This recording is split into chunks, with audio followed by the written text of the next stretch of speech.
Well, Maurice, the question I've been hearing most from people out here today, what was this helicopter even doing here, flying so low on such a foggy day over a restricted fly zone? That'll all be part of the NTSB's investigation. But tonight, some local lawmakers are saying if helicopters were banned over the city altogether, this accident never would have happened. You definitely could hear a boom kind of noise.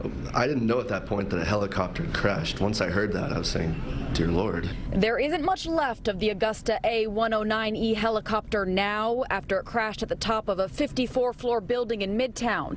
Aviation experts describe the model as relatively luxurious and most popular with executive transport. If he hadn't been flying in fog over the most densely populated area in the world, he would not have crashed. Congresswoman Carolyn Maloney, who represents this district, is calling for a ban on all non-essential helicopters over Manhattan, such as for private transit and tours. It is just too densely populated. It is too dangerous, and there is absolutely no safe place to land. Helicopters have been banned from landing on rooftops in New York since a crash into the Pan Am building, now the MetLife building, in 1977.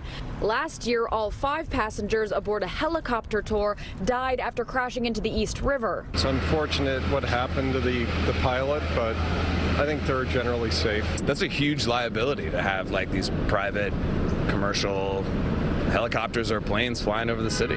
Aviation expert Al Uhrman argues the FAA already has sufficient rules for flying safely over the city as long as they're properly followed. All helicopters have to be in communications with the air traffic control facility. The rules are in place, the altitude restrictions are in place, and there's always been weather restrictions. We will start the negotiations with the FAA. We will call for public hearings.